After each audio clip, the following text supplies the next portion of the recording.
We obviously, the tick is going up quickly for all those dialing in. So we're going to give you a little bit of time to adjust, get yourselves comfortable, and we can get started. We have all the participants for the masterclass here. It was a very close shave. Veronica was trying to make sure she was out of order, but she went to the hospital. She's had some stitches, and we're grateful that she made it here today. So thank you so much, Veronica.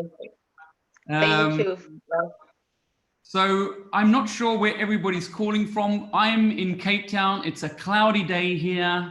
It's very cold. So if everybody can maybe let us know where you're calling from, that would be fantastic. We're expecting people from as far afield as Australia, all over Africa and South Africa. So it really is going to be an exciting experience today. There we go. We've got someone from Botswana, from White River. Here we go. Keep it coming. Kenya. Oh, wow. I'm loving this. Okay. This is a truly international experience. So I think we're in for a bit of a treat, and I'm obviously going to go through the presentation very shortly. So if you can just bear with me while I do the formalities of introducing everybody. Here we go. So... Right, so hopefully you can all see my screen here. So welcome to the Standard Bank Top Woman Masterclass series. We're really grateful, obviously, to Standard Bank.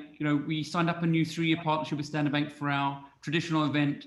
And as everybody knows, COVID has interrupted all eventing businesses, and we're not able to come and see you in person.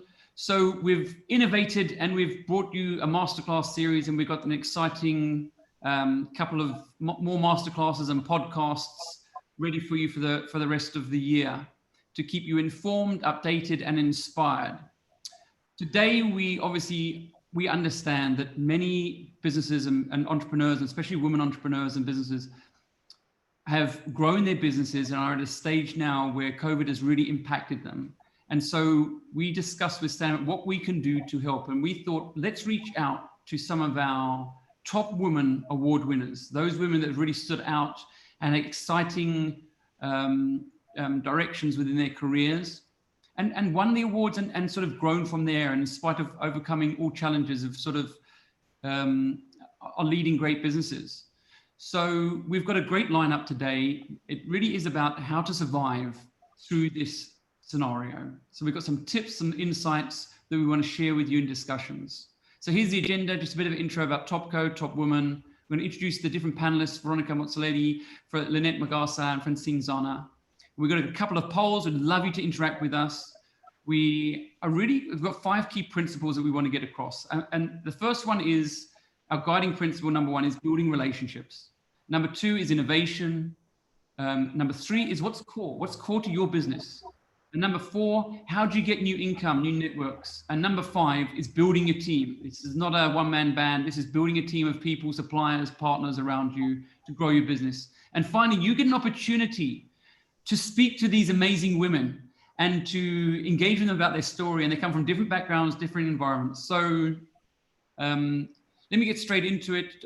Obviously, Topco, we've been going for over 25 years. Our purpose is to be the trusted network of top companies in Africa. What we do is we research the top 10,000 companies and about 100 points of data around Africa and those leaders.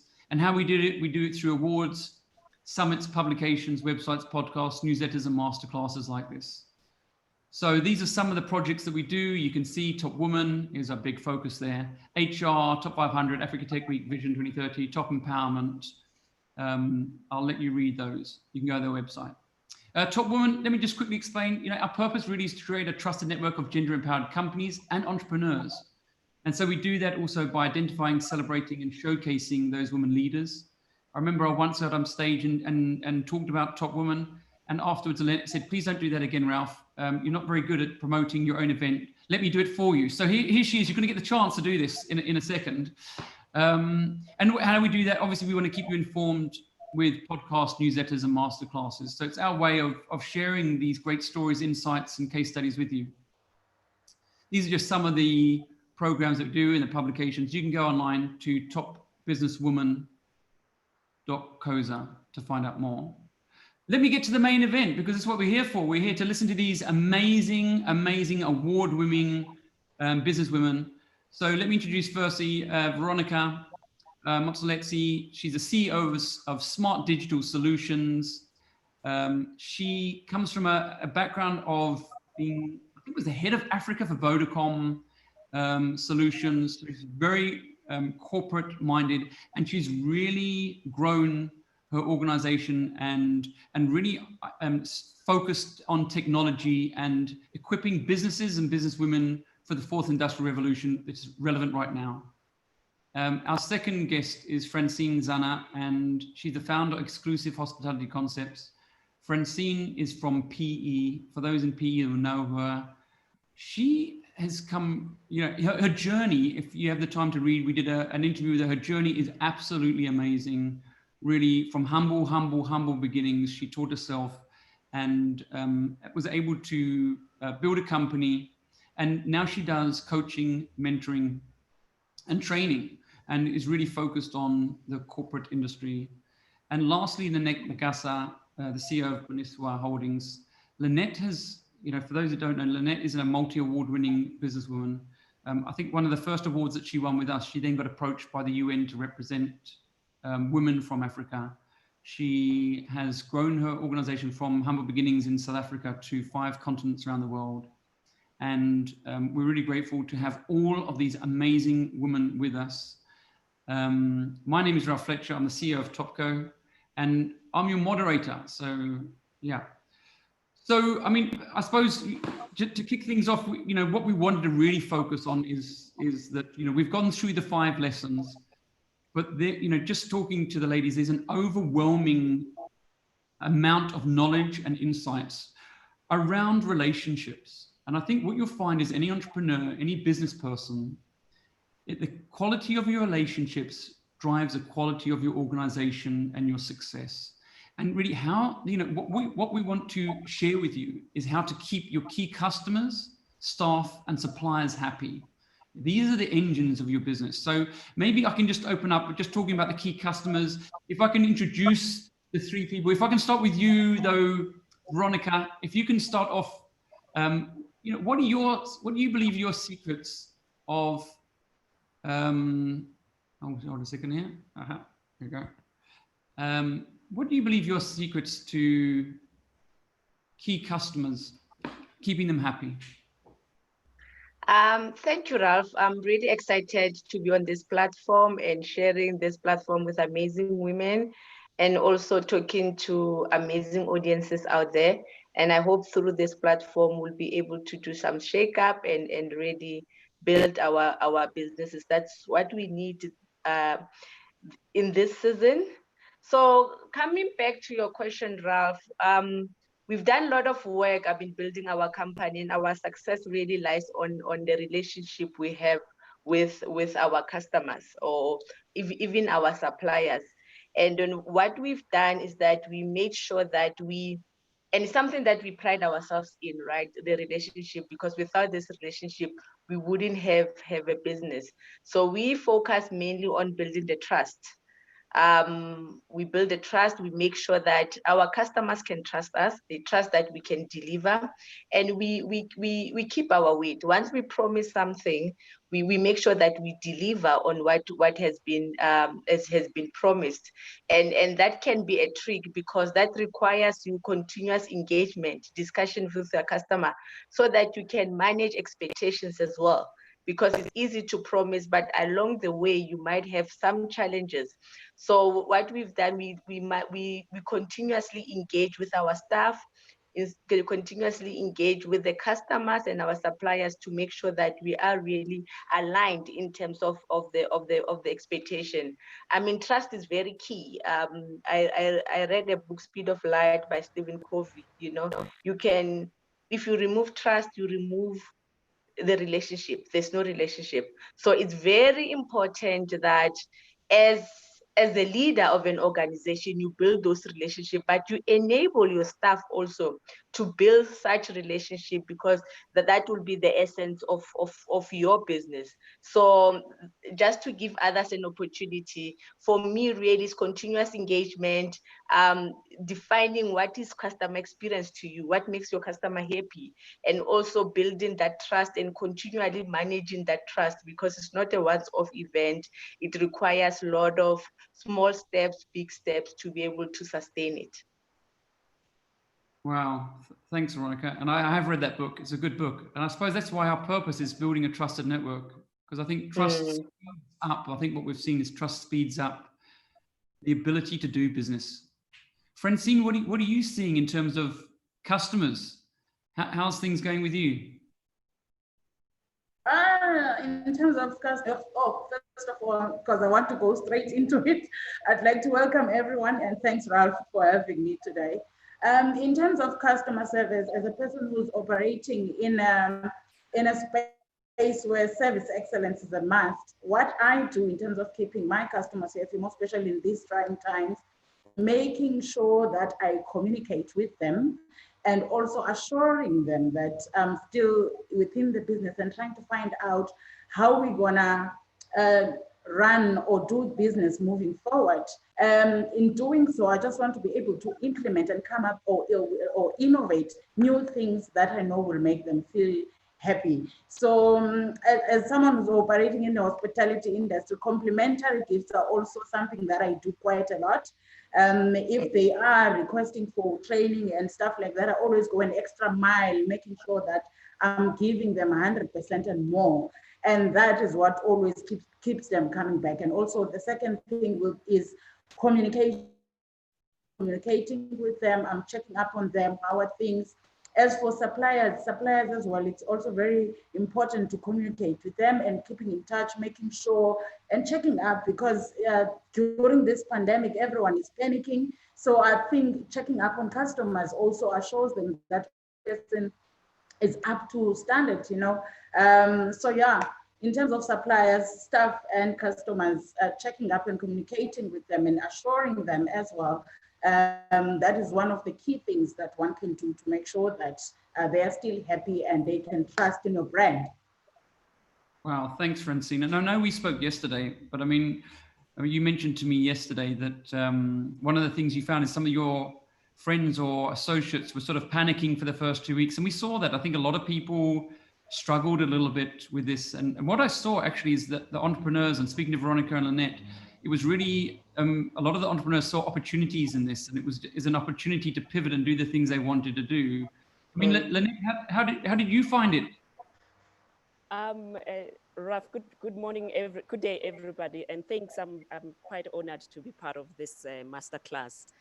But for me, what I see, how we can capture the clients happy or customers happy, it's one of the things that we always do is to always treat each customer as if he's your only customer. And we actually don't see them as customer. We always look at them as partnership, because what you try and build, it's more than client and supplier relationship. It's more like a partnership that one needs to look into in long term. And also what normally works is the fact that the more you become transparent with your clients or your partners, that builds a lot of strength out of that. And not only being transparent, also in every business, in every situation, one will have to encounter failure in one way or the other, or mistakes. So what I've learned in the past years is that what makes customers happy is that it's not that they don't expect you not to fail, but actually it's how you handle the failure. How do you come out of that when you fall and then you bounce back? And one of the things, because of the partnership that we always look into, so we always come up with, also it's nicer to be proactive with the client and come up with proactive ways on how to approach certain challenges when one encounters those challenges. And I think the last thing that I think also, you know, what is important is giving a client or a supplier valuable content or valuable information that they can use whenever they need it. And it's very, very, as an entrepreneur, it's very, very important not to take more than what you can chew. You rather take one step at a time, and then you are able to deliver everything accurate, or as much accurate as you could. Thank you. Thanks. Well, thanks for that, Lynette. Well, I just want to give you an update quickly. Maybe you're seeing it, but we've got people from Mozambique, we've got from Botswana, Nigeria, Kenya. So we're really hitting an international audience. So we're very grateful for the comments. Keep them coming. I know that we're asking for any questions you might have for these amazing women in the Q&A, and we'll be able to ask them later. So start getting those questions in. They're very happy to help and answer those questions. I mean, Veronica, the rules have changed, right? I mean, what we're seeing with COVID now is the ability of how to keep your staff happy is as important as your customers. I mean, what are the things that you've done? I mean, you're in a very innovative space. You and I were speaking yesterday, and you were telling me around how you see the innovation actually not from you, but from your team. I mean, that was amazing. What are you seeing?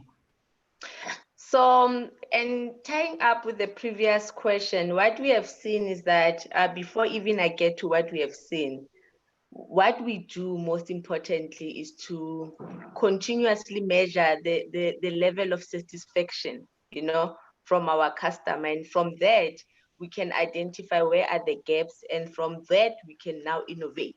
Right. And by the nature of the business, we advise businesses how to digitally transform their operations or their own businesses. We sell digital technologies and we build those platforms. So we spend time playing with those technologies. You know, so we innovate from inside before we can even put it out there to our customers to be able to use it, because we need to be able to give an informed advice or informed recommendation to our customers.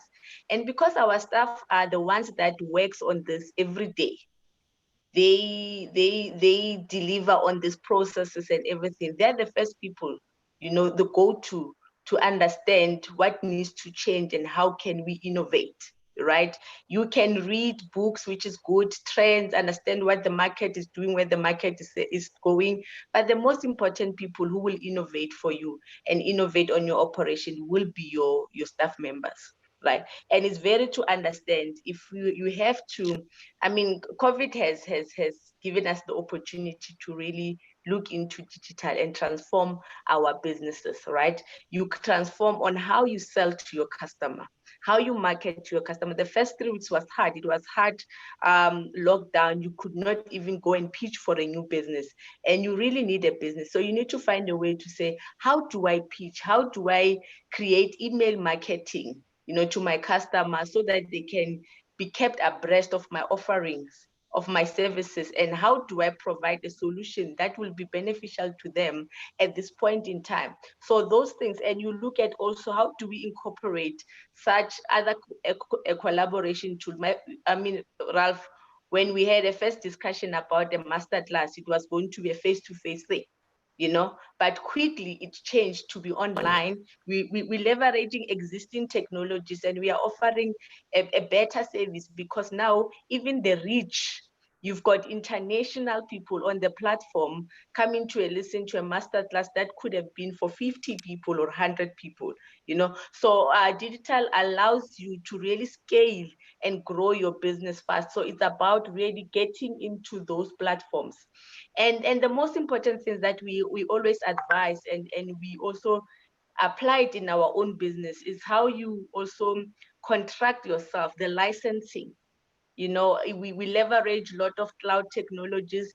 It's pay as you go. It allows you to scale. You know, the more you have more users, the more you pay. But when you've got little users, you pay less. It's also contribute to your cost reduction strategies or approaches. So what has happened with COVID is something that should happen every day. We really need to look into our internal processes to say, how do we then transform this process so that we can offer the best experience to our customers? So as much as we have customer focus, we need to be internally focused to enable our staff to provide service in a convenient way and effective way. So that's my approach. We do a lot of advice in terms of digitally transforming your business. It's about what are your core processes, what is it that you can really automate, and providing that effective solution or advice to your customers and also to your team while being more effective and efficient. Wow, thank you. So, I mean, Francine, we spoke yesterday and you mentioned that your traditional business of doing physical training has obviously stopped. And so for you, we spoke a little bit about how you've also digitally transformed and learning Zoom yourself and those sorts of things and doing the training. But what was interesting is that, so your whole industry had closed down, actually. You weren't able to operate, but you found a way to pivot and to focus on some other opportunities in terms of consulting, which is what Veronica just mentioned. This is the consulting side. But also you sort of implemented some training online. Do you want to talk about that? How, your challenges and how you overcame it? Okay, for the first month when lockdown came, I had the shock of my life. I was like, how am I going to operate? Because most of the time I'm up and down, I'm traveling, consulting and training. And to be honest, I'm not one who's familiar with digital marketing or all things digital. But then today I'm sitting here and I'm saying the COVID-19 came with the good and the bad side of it. Because today I can sit and do my trainings with someone who's in Joburg while I'm in PE. And then I've learned a lot through that whole experience because it's saving me money in a way. Because before that would mean Francine must book a flight and travel to Gauteng. But now with this new way of doing things, I'm not sure if you still hear me, but with this new way of doing things, I'm able to conduct trainings. I'm even able to do, like I've said to you yesterday, I've even signed a training deal with a company in Kenya, and everything was done via these network meetings were held via Zoom.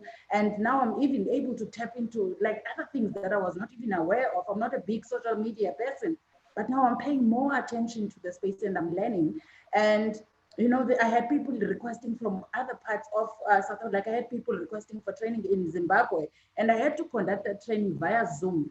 So I'm learning. The digital space is really here to stay. It's something that I'm going to continue using even after. So I've learned a lot. So I think I can safely say I have transformed to the digital space. I think what was interesting yesterday, we spoke about it, and I think we were wondering what some of the questions might be, and we were saying, would it be around funding? And your sense was, you don't need the funding. You got to get out there, and you've got to go and write letters and send proposals to customers, and that's what you've done. And you said you got to send it out there and craft it and hope it works. And so you got these new. This is a good time.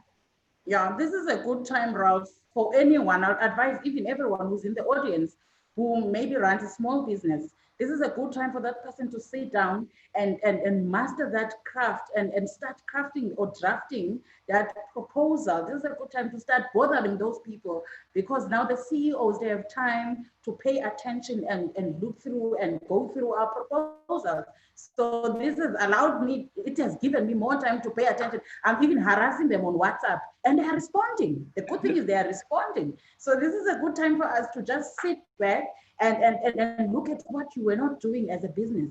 So WhatsApp business is good, and I've been using that, and they are responding. The big shots are now responding because they're at home. So this is a good time for all things digital. So I'm using all platforms, and it's actually very good for me. In terms of funding, I know there's a big thing. A lot of people are panicking because they need relief funds, and relief funds take time. So for me as a business that is non-funded, this is a time for me to start bothering the corporate. Because I always say to people, corporate is the way to go. Because corporate is a give and take industry. So if you're offering a service, this is a time for us to knock. I have so many doors that have opened that are from the corporate side. So even though my industry is badly affected, I'm still running and I'm operating and I'm making a revenue out of it. So corporate, this is a good time for us to start penetrating that market and be strong on corporate. And that's my field. I think the one thing that was also compelling was that you mentioned that there is a fund to support the people in the tourism and your sector.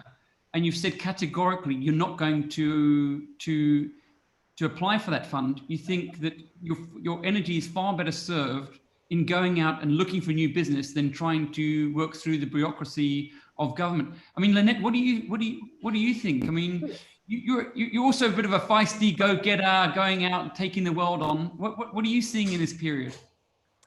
Raf, what I see actually in this period is that yes, like what Vero and Francina has mentioned, it's tough times, but you know, during tough times, it also forces you to think innovative. You know, then so everybody now is pushed into a corner to innovate. I was actually smiling and laughing that, you know, with the fourth industrial revolution, it's like COVID-19 has actually pushed everybody that was reluctant to get used to Internet of Things, to get used to understand that the now time for the fourth industrial revolution, it's here. So yes, it forces you to think different. And, you know, as one is able to work remotely, and also, you know, one of the things that I look into to try and keep my staff morale happy and all the time is that one of the things that I always look into is to make sure that you have an open system. You know, with Internet of Things, everything that you do now, it's quite open. So your behavior, there's nothing that is hidden. The more bare you become, the more people understand you, especially in nowadays. It's unlike those times of a closed door. So that I brought that culture then into the company, where everybody has to understand that they become part and parcel of the puzzle. So that if everybody has an open access, open system, knows what comes in, where does it go, which money comes in, which suppliers do we have, and how does these suppliers come into being part of the core of Boniswa, or bringing the income, the revenue that one needs by the end of the month. So it then helps that we then become one, and we also work well as a team, well together as a team. So I think for me, that's what COVID-19 has brought. And we always have that the slogan within our company that, you know, you can never do something alone, but together we will always win. So I think during these tough times, it has really showed us that we can always win and come out of this strong if we are united and if we work together. Thanks. Thank you. So we're getting lots of questions coming in, and I thought as much. Veronica's getting asked, can she build e-commerce platforms? She's interested. She got some businesses. Somebody else is asking, how do you check satisfaction? Are there tools, Veronica? And she's going to get to that. She's got all those answers. One of the things that I'm interested in is, because I know Francine's background is sort of moving in her own way and really as a role, and Lynette's she was a receptionist at Danelle, and sort of then moved into her own business. But I think, Veronica, in a way, you had a high-flying corporate job, the envy of most people and students, and yet you chose to go on your own. I mean, we got three great different examples of people's career plans. There's a lot of people who are losing their jobs. There's a lot of women whose roles are being disrupted. What's your advice to them who are looking to passively, like the questions are, how do I build an e-commerce platform? How do I start my own business? What's your advice, Veronica? My advice is that at some point we do have the desire to run our own business, right?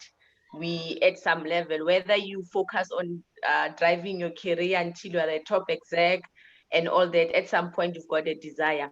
And one thing that is holding us back, especially as women, is fear, right? Will I be able to do it? So it's important that you dial into these master classes that will help you to, or will encourage you to take that step of faith. But as you take a step of faith, you don't need to be ignorant as well. You need to really financially secure yourself for certain months to say that this is what I want to do. And when you are at work, you engage with people, you engage with your potential customers. So as you do your work, you need to keep in mind that these people, one day, they will be my potential customers. You know, the relationship that I build with them, the relationship that you build with your colleague is also important, because like these people also, your colleague, one day will be your potential customers as well. You know, so it's very important that when you leave to start your own business, you have already established those relationships, that when you go to them asking for business, they will trust you enough to give you the business that you want. So it's very important that you plan your exit at that level. And I mean, if you are coming out as a senior executive, one thing that you've got is the skill, is the track record, is the qualification, and all that. So all you need is just the leap of faith and the right relationship to be able to leverage that. And what you need to do, learn to negotiate, right? When you leave your organization, say, yes, maybe I'm being retrenched, but how then do I become part of your business as a supplier, you know, and extend your value proposition? So who would they want to engage with? They will want to engage with somebody who understands their product and their services, and bring them on board as their partner, that's somebody who doesn't know everything. So anyone can become an entrepreneur. And I think when you come from an executive level, my view and based on my experience is that you are in a better position. All you need to do is just to manage your financial aspect and other relationship with your family, so that you can flourish and they are able to support you. I mean, Veronica, are you still working with Vodacom? Yes, I'm still one of their suppliers in the FTTX. Which I thought was amazing. So you worked there, you started your own thing, and they supported you and they worked with you. And it's funny because I know that Lynette, when she was working with Vodacom in South Africa, when she won the awards, she got approached by Vodacom International. And so there seems to be, Lynette, this alignment to keep a customer happy. If it's both as an employee, then they become a supplier, or one customer happy and they work with you in other continents, so you can scale. What do you, how did that happen? Yes, actually, I think, you know, if your service is quite good, it becomes your marketing tool. Just one of the things that came to my mind now, and I was just laughing. Most of you doesn't know that Veronica, at some stage, she was my lecturer, she was my teacher.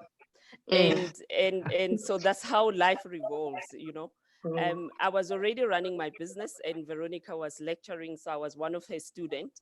And because life revolves, and now sometimes Veronica comes to me for advices, because now she's no more in corporate, she's also running her own business. So I strongly believe that whatever that you do, always remember that the wheel turns, and whenever it turns, you will always need one another.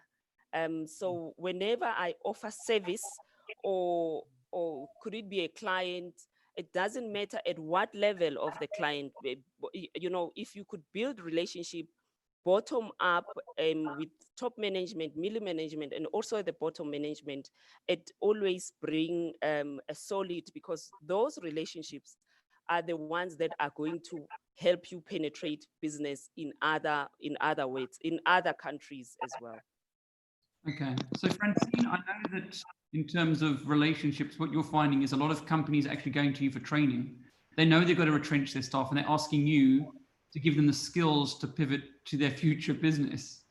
So that's really interesting. But I mean, someone in the chat just asked, you know, transitioning from corporate to a self-employment is not easy. We know that. But they ask, what was the first failure that you had that made you bounce back? Maybe that's a question, Francine, if you can answer that quickly. it's really it's really not easy, because once you start your own business, you start realizing that, okay, you'll be out without a salary for a couple of months or years even. So for me, at some point in life, as I was in the hospitality industry for a very long time. And then I later decided to start my own company, which is training and consultancy. And that was, I would say, a rude wake-up call, but my passion kept me going. But then there was a lot of failures. Number one, the first issue was funding. Funding is the biggest issue that has killed so many people's dreams in terms of starting and running the businesses. So for me, I think the best tool that I have for the industry is passion, and also constantly trying to improve or build a very strong brand. I know it's not easy. It's really not easy starting your own business without the correct tools. But then if you have that, it's all about attitude. If you have attitude and you really know what you're doing, then one will make it into the business world. And also not being able, you need to be a go-getter and not be afraid to approach, and be a serial networker as well. Networking helps, if you go there, knock and take chances. So for me as an individual, I think I've said to you, I registered my company 2012, and it took me 6 full years operating it without an income. And I was not even seeing what I'm doing, but the passion inside me said, keep on going, you will make money. I started making money and seeing revenue early 2018. And at some point I wanted to give up, but then I had the very first client. I had to consult for a football team, and I was out of the hospitality industry for a couple of months because I was not getting business. I was not making money. And then I ended up consulting for a football club. So one just really needs to be smart and also believe in yourself that, you know what, it's tough. It's really not easy starting a business. And I all know that we go into the business sector thinking that, okay, I want to be my own boss and I want to make my own money. I'm just tired of 8 to 5. It's not easy. You just need to go out there. And I think I said to you yesterday, there's a big difference between the corporate world and the government side of things. So at some point, I registered my company. I had all the necessary documents, which is your tax clearance. And then when you go to the tendering process, I quickly realized that, okay, a tendering process, we need to be realistic about things. A tender, it's a matter of you knowing somebody in high places. So if you are new, who knows you? No one knew who Francine is. So I had to build a brand from scratch. And then I had to look on the other side, and here was corporate smiling at me. Corporate was an easy way for Francine. I just had to go knock and say, I'm here and I'm offering a different thing. So now I'm in a position where now companies are retrenching people, but there's still those good employers who are saying, we are letting go of this staff complement, but we want you to upskill them so that they can be able to go in any company and not having something to show that we have worked here and we know what we're doing. So yeah. I think we're going to talk about upskilling in a minute and how important it is and what the tools are available. But I mean, and Veronica, in terms of when you started up, I mean, it's a really good question, right? Because I do believe that we all have to overcome failure. What are some of the big failures that you had to overcome? It must have been very difficult in terms of moving from that corporate to entrepreneurship. True, like Francine, now you realize that this tender thing is not working for me and I'm really wasting money, right? And it's very important to realize your failure very early and change your strategy very quickly, because you don't have the whole time, you don't have this big budget. When you're in corporate, you've got this big budget, you've got this support system. When you run your own thing, you're running lean.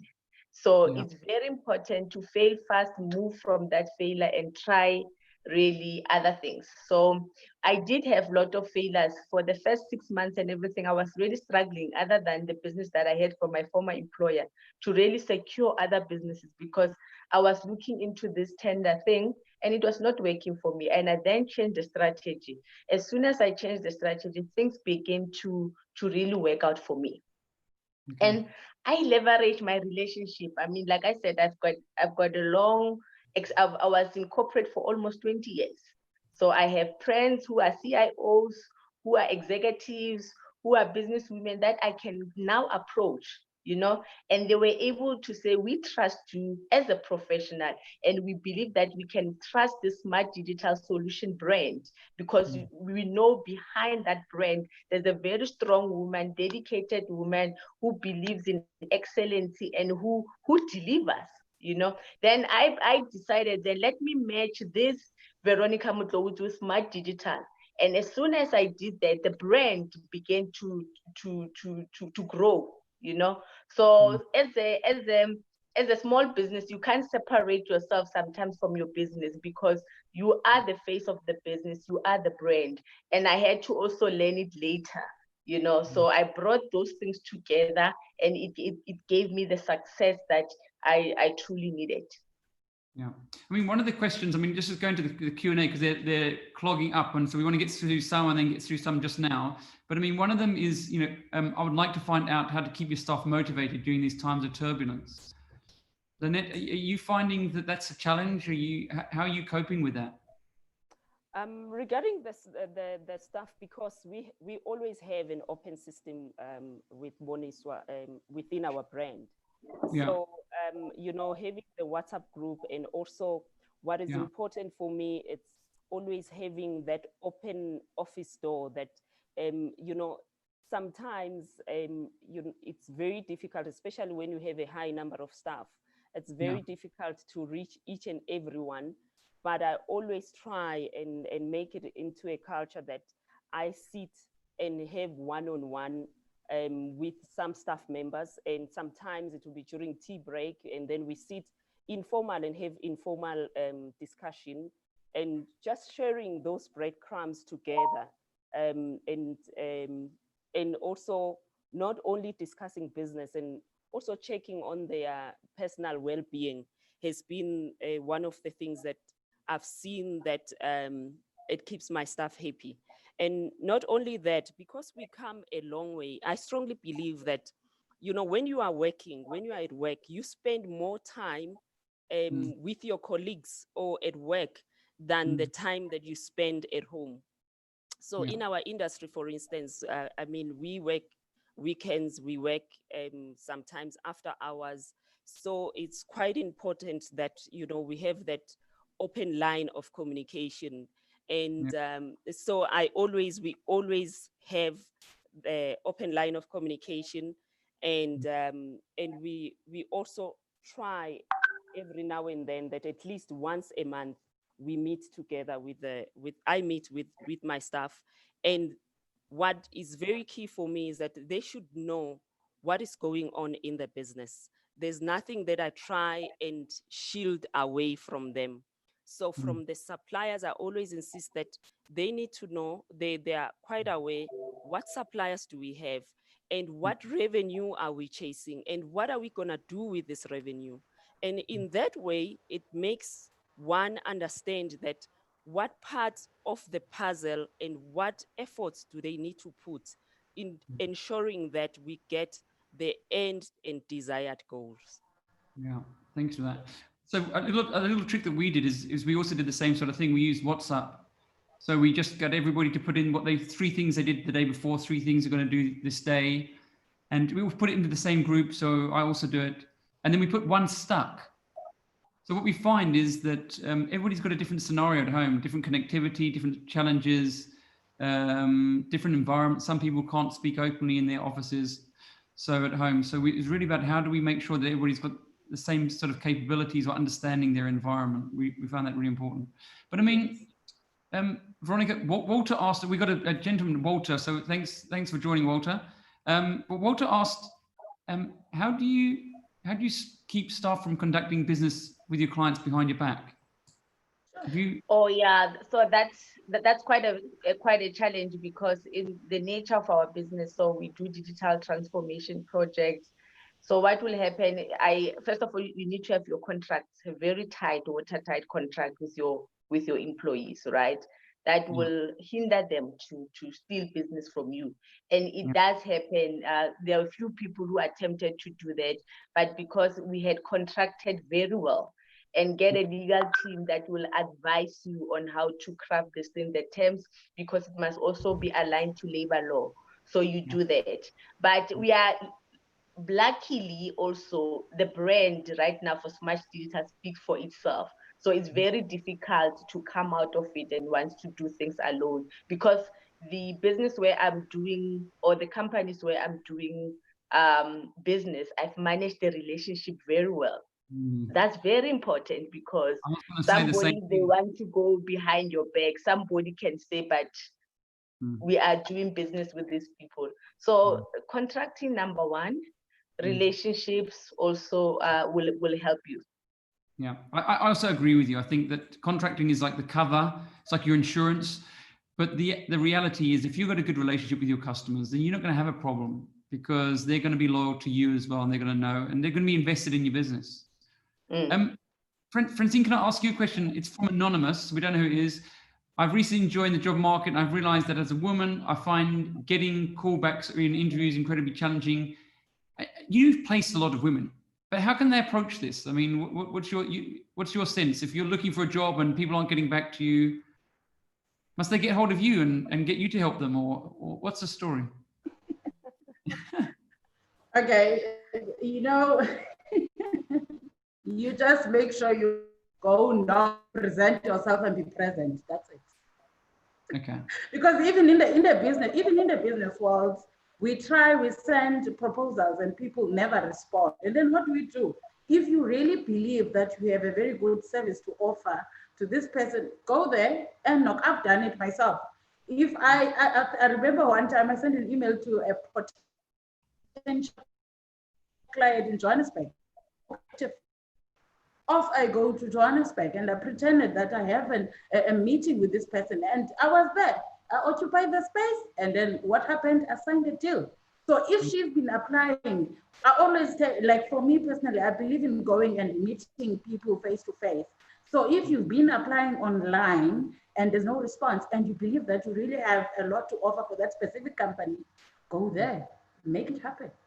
Well, I think in some ways it's going to be challenging in these times, but I mean, the principle's the same. It's like, find out the person, get their number, find a way to get their number, and phone them and reach out, get on LinkedIn, use those different tools, create a network, find out other people who know this person, and if you really believe you can do it, get in there. So thanks for that.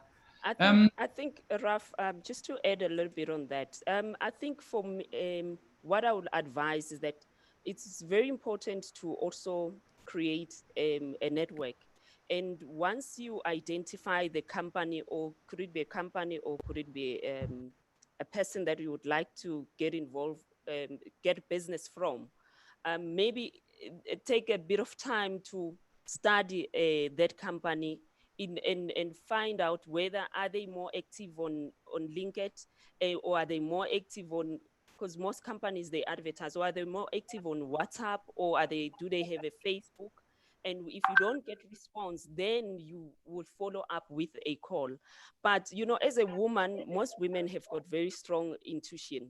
And I always believe in that infinite power of the universe, that sometimes, you try something and there will be that little voice that says, you know what, maybe it's time to look at something else different. Or you can even approach the client of that person to say, how can I get through to Veronica, because I know she works with you. Then they will give you that, to access Veronica, she's more accessible via email. Here's an email address. Then I think in that way, you will then get a different response. I mean, Veronica, there's an interesting question coming through, and we know that technology and fourth industrial revolution, this sort of STEM industry, is fairly male dominated, but you're making it and you've gone on your own. I mean, how in your advice, how do you thrive and get supported in that industry? That was one of the questions from Anonymous. Thank you. I mean, most of my promoters and my mentors are men, So sometimes we like to separate this thing. They work together. And you won't believe it. There's so many men that wants to see us thrive and succeed.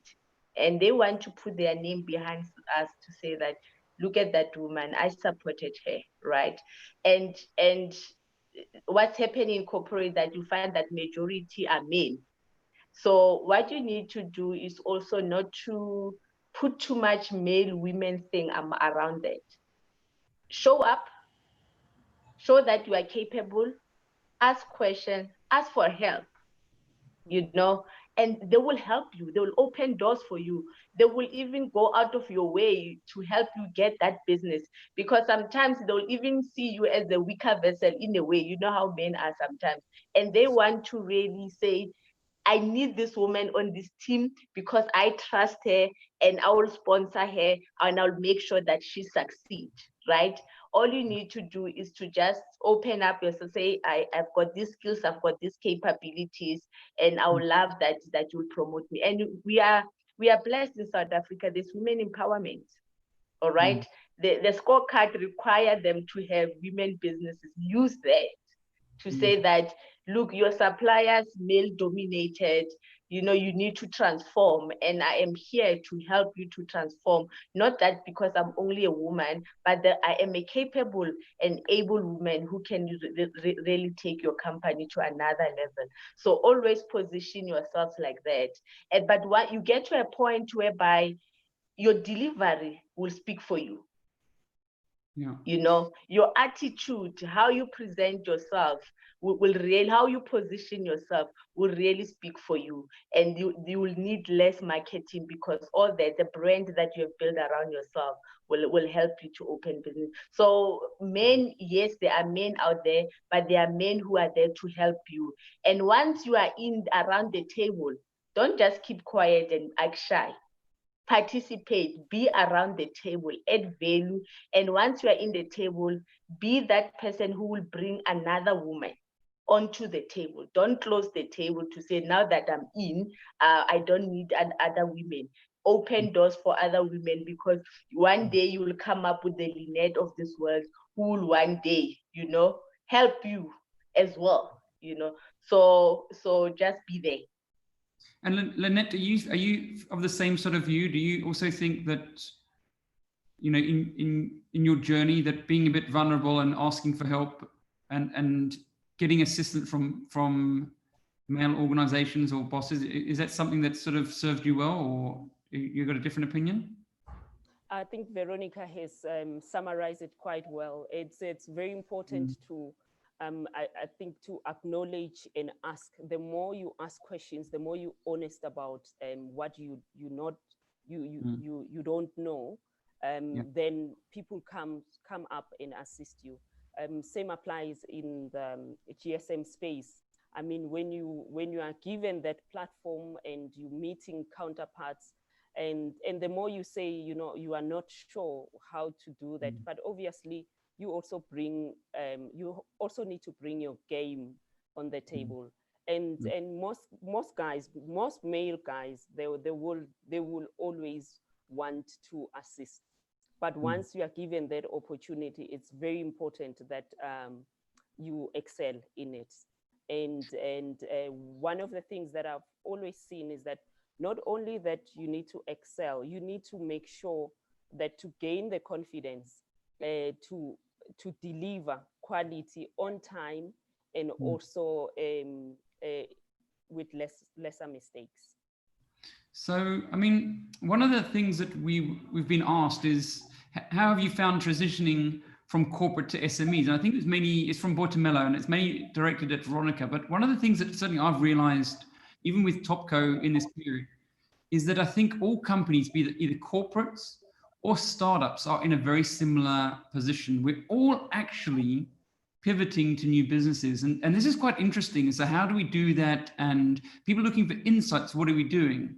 And so I know that Veronica has found a way of actually engaging with customers. She does these workshops, right, for women in technology, which is, I'd advise people to go and do it. Like, we want to make it part of our panel to offer it as a service. It's amazing. But also, Francine, I mean, you're doing the same. You're doing now online training for free to try and build that. Tell us about that. Okay. I'm offering, as I've mentioned before, I'm in the hospitality sector, and my journey within the hospitality has not been an easy one. So I believe in giving back and also assisting other women. I've also taken on males as well. So I'm offering a free training now because an opportunity opened up itself when the COVID-19 hit South Africa.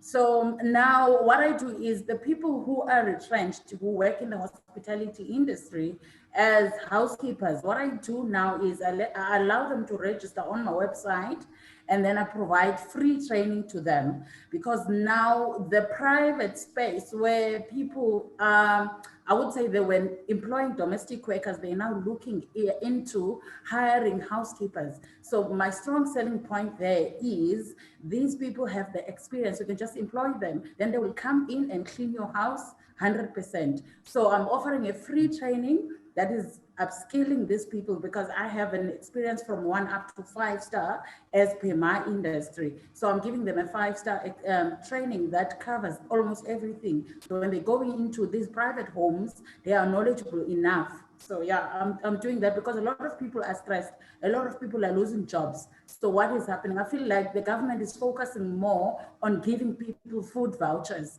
How about upskilling them and preparing them? I might be offering a training for a housekeeper for a domestic job, but maybe they can take that job and start their own thing. God knows what they can do out of it, because hospitality industry is very open. In as much as it is closed now, after this whole thing, it will boom and buzz again. So yeah, it's all about assisting the next person. Yeah, I think also one of the things you mentioned yesterday to me is that what you're seeing in the hospitality industry is there needs to be a new approach from those companies that do survive. So what you mentioned to me is that the person who is maybe at reception is maybe needing to service in terms of the kitchen and the food, but also then to add services in terms of the cleaning service as well. So it's like, how do you become a multi-skilled person, and taking that, leveraging that to a new element. I mean, Veronica, you're doing that as well in terms of transitioning people in technology and the corporates to having multiple skills as well. Yeah, we have a lot of businesses that are closing down within the hospitality sector, but then those who are surviving and are willing to invest in upskilling staff, they are now inquiring more about getting all-rounders. An all-rounder now is a person who will sit at front desk, welcome guests, and then usher them into the restaurant and still be able to offer services there and serve the guest, and then from there service the rooms. So the industry now is at a level whereby if you think that I am a front office person, therefore I Shane, we're missing you a little bit there, Francine. cannot clean rooms, then there is no room for you. But what they're looking for now is someone who's I'm not sure if you can, but the industry now is looking for. We're struggling. Ralph, just to step in there while we're sorting out Francina. I mean, going back to the question about as a woman, how do you then navigate, And hence we started the African Women in Digital Leadership series, which aims to help women to navigate through these things and give them the skill that they will need to succeed in corporate, whether as a digital person, as an IT person, or as just as a business executive. If you look at, we women, we don't like playing with these technologies. We get them late, we don't explore. We hear them from our children. One day I did a TikTok video and my daughter was like, yo, mommy, at your age, TikTok, So it's being able to explore those technologies so that we can have a voice on the table. You don't be the last one to know about this thing. Research trends, understand how the industry is changing and how this tech will shape, this industry or this sector, or will shape the world as we see it happening now. So I just wanted to really elaborate around that we do have, as you have mentioned, a forum to help women to navigate through all this thing within technology or ICT. I mean, Lynette, thank you. Thanks for that, Veronica. Lynette, there's a question coming to you from Avani, and it's quite an interesting question. And it's really, I think there's two parts to it. One is she's saying, how do I insist on payment first? And I think my one first initial response is that, we want to be looking at performance first, then payment. But she's saying that she's done 3 jobs for different people in terms of design, and they're not paying her. And she says, what do I do? And so my instinct is that you got to choose your customers really well. Like it's good to do that, but you got to trust your suppliers. So that relationship needs to be twofold. What's your thoughts, Lynette? What would your advice be to Avani? Can you see the questions, by the way, in the quick Q&A? No, but I think what one could do is, a relationship it's on 2 fronts. So before you could even, if it's a new client, what I normally ask from a new client is that there would be you would have a purchase order, and in a nice way you then ask that, on that purchase order, before I could do the job, we could also maybe have something like a letter of credit between the bank and the letter of credit from the client. So that if that client doesn't have trust in you that you're not going to deliver, you will then say, okay, let's have a letter of credit with your bank. But again, certain clients, if you feel you don't trust them, you can also ask them for, you send them a draft of what you have done, and then you tell them that the work it's complete, and then you can pay me a deposit, then I could release. Or before you can even engage or start engaging on that work, you can ask for a smaller deposit, could be 10% or 25% maximum, until the relationship is there. But other than that, the best thing is to ask for a letter of credit. Letter of credit, good advice. Yes. Veronica, a little disturbing. A question came in from Maggie, and Maggie basically said, how do I deal with males wanting sex in exchange for business? And I imagine this is a real issue that women are going through in business, both corporate and business. So she's going into a client, they love the product or service, and then things start changing. What's your advice? I know what my advice would be, but what's your advice? I think you just need to walk away, from such engagement, and don't even entertain them. And, once you walk away, you say, my wealth is very important, and let me move on. Don't make yourself vulnerable and look at your current circumstances and end up really falling for such things. Such men don't need to be entertained. There are real people, there are real women and men that can support you in your business, and don't entertain other scavengers. My advice would also be to report them to either their boss, also report them. You find that sometimes it's very difficult to report, right? There's the highest level of authority, in the business where you can report them. But if just walking away, it will help you a lot. But if you can report them, you can report, as long as it cannot damage your business, because you have to look at such things as well. The consequences can be severe if you are willing to stand for it. One thing, and I did it before, where men wanted to intimidate me, and I took them on, and I said, I'll take you to even the highest level, even if I can take you to parliament, but you need to have that muscle and the energy to do that, where you can't just cut your ties and move on. Don't. Thank you for that.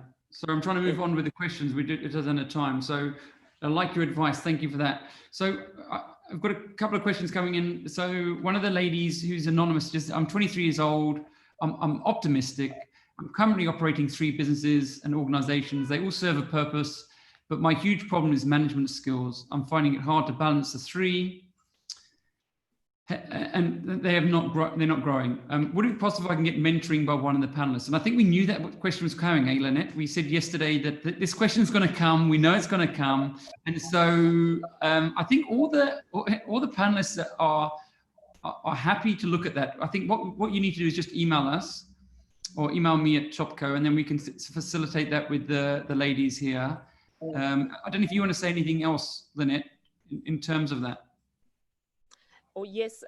Actually, Raf, what I would say to everyone that is dialing in today, that I think I know that the questions will not end now in this hour. There will be some further questions, so they can send questions to Topco, and then you will then disseminate the questions to us, and we'll revert back. I suppose this is going to be a process that will go on for more than a week or so.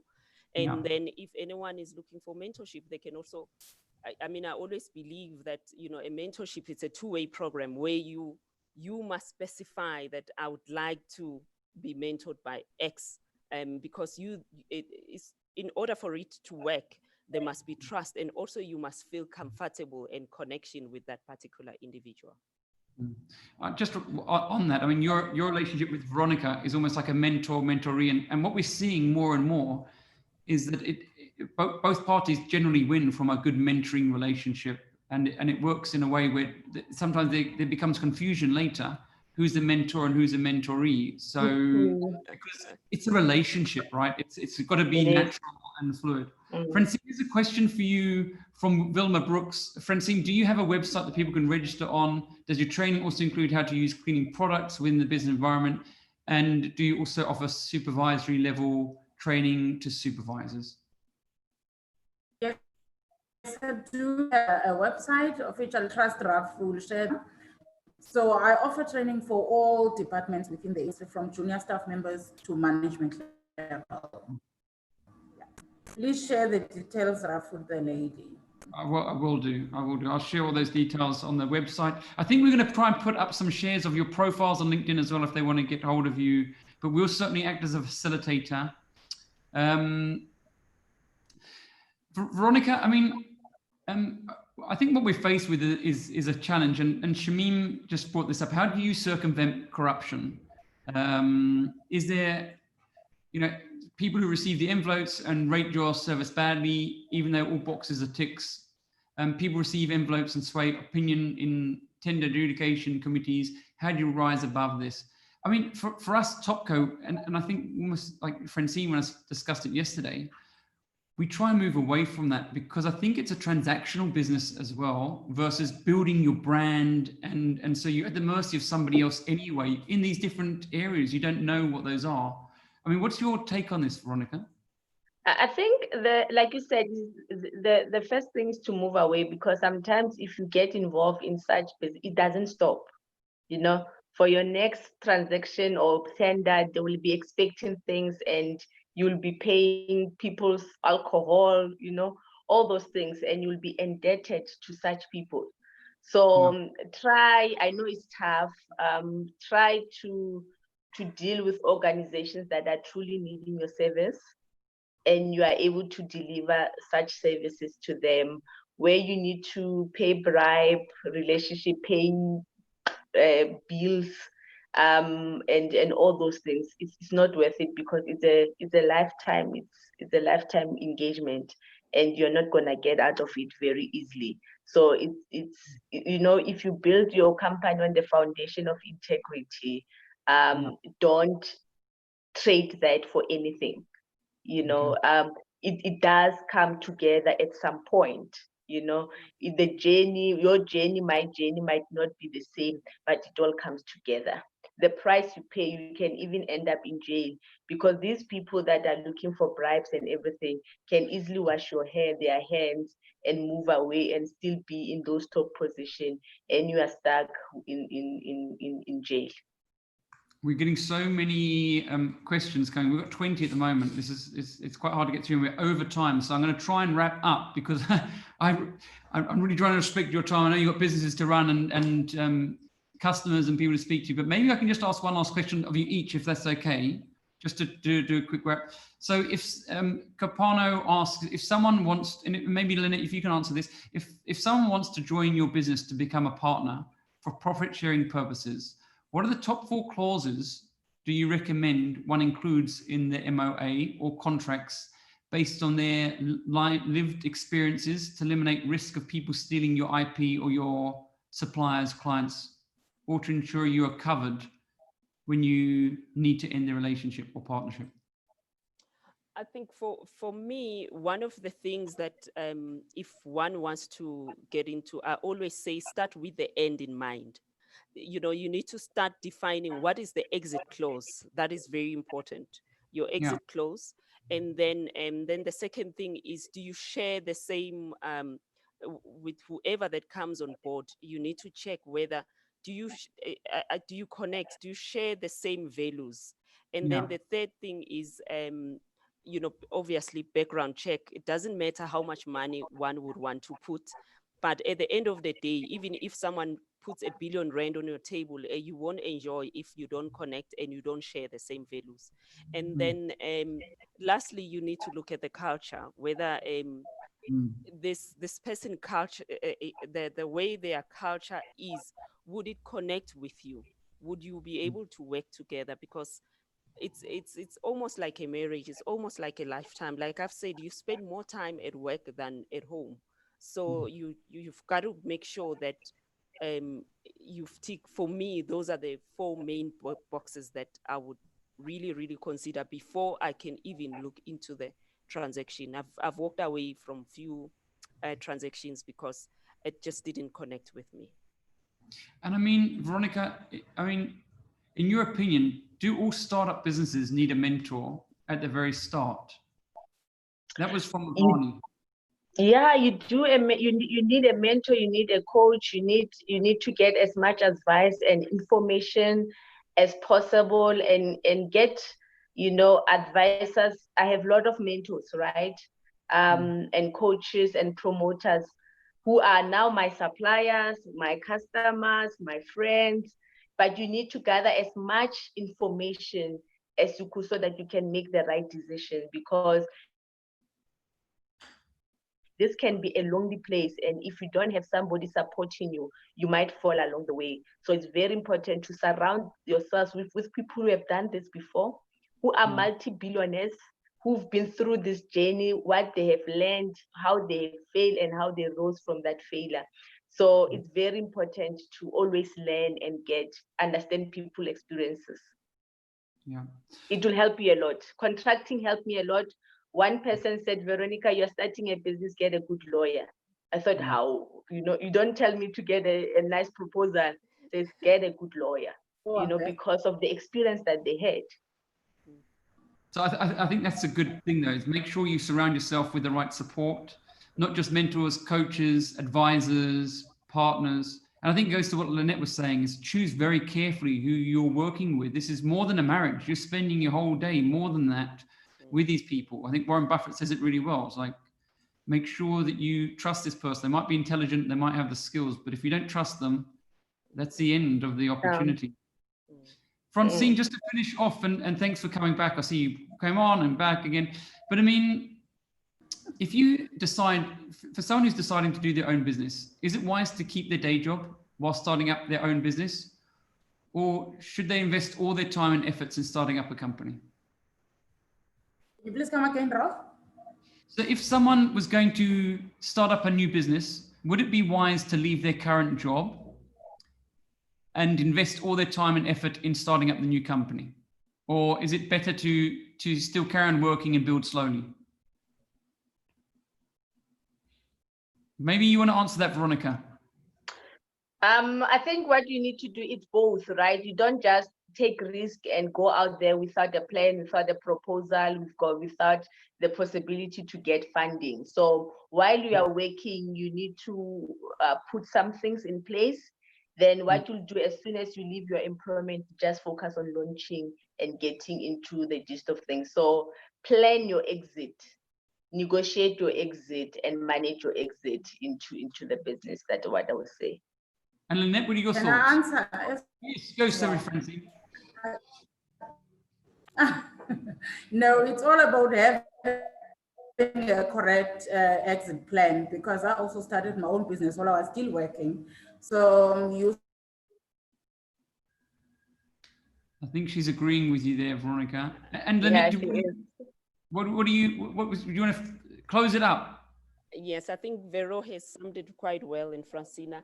It's important to start small, and I wouldn't advise anyone to just stop what they are doing. You start small, and because as you start your business, there are a lot of challenges. So Yeah. if you start smaller, and then once you are sure you've secured enough business, it is then that you can then leave your current position. I think Jeff Bezos says it best. He says, think big, have a big idea, but start small and agile.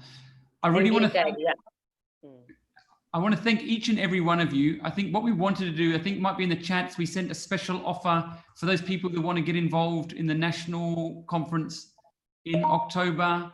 And, you know, we'll be running these series every month. So, you know, we really want to share some of these insights. We want to really thank our panelists, Francine, Lynette, Veronica. We're very appreciative of your time, energy, and insights. We're very grateful. Thank you all for dialing in. And we'll be sharing this with you as well, so you can have a look. And we'll be doing a summary of what was discussed and some of the topics. Thank you. Thank you very much. Thanks, everyone. Thanks, Ralph.